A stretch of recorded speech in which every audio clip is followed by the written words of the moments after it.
recente discussão sobre os efeitos do rotativo do cartão sobre as dívidas dos brasileiros fez o país refletir sobre os valores dos juros. No rotativo, eles chegam ao absurdo de 437% ao ano. E na tentativa de frear os consumidores que costumam rolar a dívida do crédito, o Banco Central, governo e deputados querem criar regras como a obrigação de cobrar juros nas compras parceladas no cartão. A gente conversa sobre cartão de crédito com o economista Eduardo Matos. Bom dia, Eduardo, seja bem-vindo. Bom dia, tudo bom? É uma armadilha, né? O rotativo do cartão. O rotativo é uma armadilha, sem dúvidas. A partir do momento que a pessoa entra no rotativo, os gastos delas aumentam sem que a renda aumente. E, além disso, você vai ter que pagar o cartão que você já habitualmente utiliza e paga a fatura, e mais as faturas que ficaram em aberto. Então, assim, o rotativo vale a pena, entre aspas, para aquela pessoa que naquele mês seguinte, depois que ela rolar a dívida, ela sabe que vai receber uma renda extra, então. Ou que ela tenha noção que vai receber uma renda extra, ou então que ela tenha como cortar drasticamente seus custos. Mas cortar custo é mudar hábitos e não é da noite para o dia, Não, né? é um processo. A educação financeira é um processo. Pois é. Aliás, é o que vocês mais recomendam, né? Sim. Mudança de vida. Como é que faz isso se você está tão acostumado com aquilo? A mudança de hábito, assim como eu disse, é um processo. A educação financeira, como o próprio nome diz, é um processo educacional. A pessoa tem que aprender. Mudança de hábito, mudança de costumes. Uma das primeiras coisas que se deve se fazer é procurar por bens mais baratos, deixar de consumir certas coisas que não são tão úteis para a sua vida, não agregam tanto para a sua vida. Sempre procurar por substitutos, por promoções.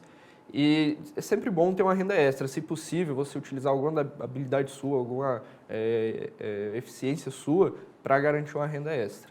Você sabe que eu sou o melhor exemplo disso. Eu vim de São Paulo, gente, ganhando 4 vezes mais do que eu ganho hoje. E eu tive que, em 2 anos, mudar a minha vida inteira para a minha vida caber dentro dos meus gastos.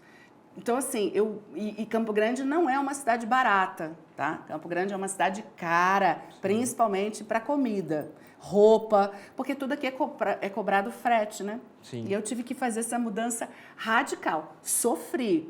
Mas você sabe o que me salvou? Não sei se é o que você recomenda. Eu tinha uma poupança muito grande. Então, essa poupança me ajudou a ir diminuindo. Eu não fiz aquela diminuição drástica. Sim. E em 2 anos eu fui adaptando, porque eu tinha essa renda extra que já foi tudo também, quase. O ideal. É importante ter essa poupança, porque fazer essa mudança de A para Z, de repente... A menos que você seja obrigado, fique desempregado, por exemplo. Com certeza. O ideal é sempre você separar uma parte da sua renda, reservar tanto para emergência como para algum sonho. Se você tem um sonho de trocar de carro, tem um sonho de comprar uma casa, de fazer uma viagem, você vai precisar dessa reserva. Bem melhor do que você, por exemplo, parcelar um carro ou parcelar uma casa, uma viagem e pagar juros em cima disso. Então, o ideal é você sempre guardar sim. Mas, para quem está usando o rotativo, por exemplo, que já está afogado nas dívidas, não vai ter como guardar, né? Então, a primeira coisa a se fazer é realmente mudar os hábitos. Agora, vamos falar sobre a pessoa que já entrou no rotativo. Ah, meu Deus, caiu na cilada. O que ela faz a partir de agora? O juros rotativo é uma das linhas de crédito mais caras que existem no Brasil. Ela já bateu acima de 400% ao ano. E isso é um Agora absurdo. caiu um pouco, né? Caiu um pouco, está na faixa ali dos 200, um pouquinho acima de 200. Porque o governo tomou algumas medidas, né? Sim, a nova regra do rotativo fez com que diminuísse, mudou a janela dos juros entre o mínimo e o máximo, em que o banco pode cobrar, a instituição financeira pode cobrar. Então, isso já caiu um pouquinho. Mesmo assim, continua uma das linhas mais caras que existem. Então, quem entrou no rotativo, às vezes é mais interessante para o funcionário público, por exemplo, pegar um consignado que tem uma taxa de juros bem baixa, quitar o cartão de crédito. Se a pessoa, uma dica que eu vou dar, se a pessoa ela não tem a disciplina de ter o cartão de crédito e entra frequentemente no rotativo, até ela arrumar o seu orçamento familiar, quebra o cartão de crédito, termina de pagar e depois volta. Quebra o cartão de crédito? Quebra o cartão de crédito. e não pede outro para o banco. Enquanto não regularizar a dívida, é o ideal a se fazer. Daí comprar tudo à vista mesmo, né? Utilizar o que ganha, o que ganha de renda para pagar, para bancar os consumos, os gastos do mês e ficar um pouco sem o cartão de crédito até equilibrar as contas.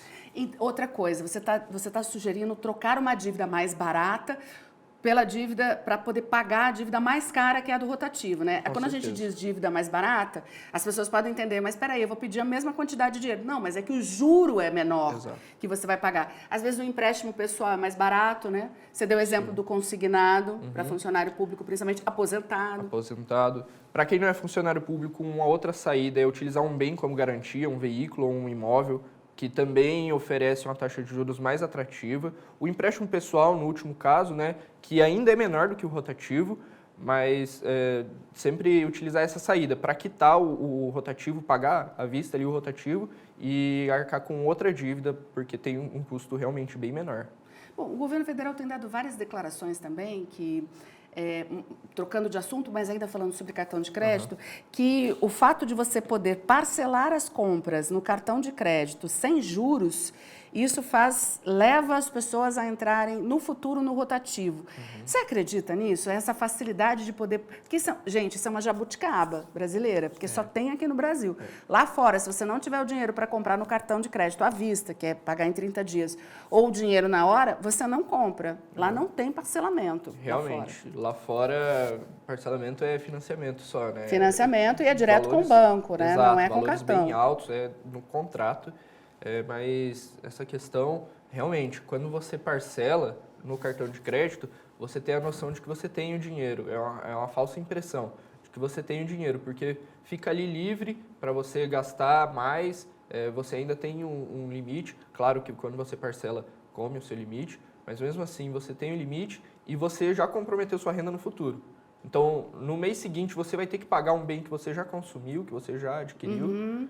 Então, fica essa questão de você estar comprometendo a sua renda.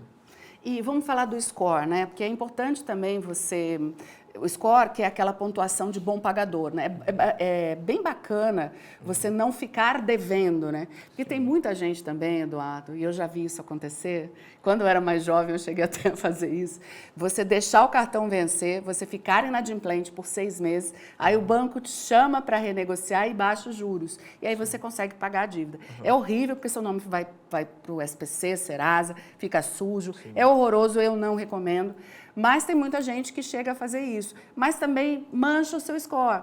E quando você precisar fazer um financiamento mais a longo prazo, de veículo, de financiamento de imóveis, é ruim, né? É ruim. Além de, na análise de crédito, eles poderem aumentar os juros que vai ser cobrado, tem a questão do prazo. Às vezes eles não vão liberar um prazo muito longo para você e por um bem de alto valor, às vezes é interessante você ter um prazo mais esticado, né? E existem muitos mitos ainda em cima do score, porque não é algo muito claro, a gente não tem muita noção qual a metodologia que eles utilizam para calcular esse score. Então, muita gente, às vezes, fica devendo por um tempo e quita na esperança de que a instituição vai aumentar o seu score por você quitar suas dívidas. E a gente não sabe se isso acontece. A gente não sabe se isso acontece. Então, o ideal é sempre você manter em dia, tanto por conta do score, como pela saúde financeira mesmo. Eduardo, muito obrigada pelas suas dicas aqui. Seja sempre muito bem-vindo ao Balanço da Manhã. Vou convidá-lo outras vezes. Pode me chamar, eu venho, com prazer. Obrigada, viu? Quem quiser mais dicas de economia, onde é que te acha? Você pode me achar no Instagram, no WhatsApp. EduJMF. EduJMF. É meu Instagram. Pode mandar lá, pode me seguir, a minha conta é aberta. Eu sempre posto stories. Aqui, provavelmente eu vou postar uma story também no por estúdio. favor. Eu sempre posto as reportagens que eu escrevo ou as inserções que eu apareço na televisão. Eu sempre posto lá. Tá bom, então fica aí para o pessoal poder ir atrás de você e seguir suas dicas. Obrigada, viu? São dicas muito bacanas, assim, muito simples. Quer dizer, simples, mais ou menos, né? Mas são dicas preciosas. Obrigada.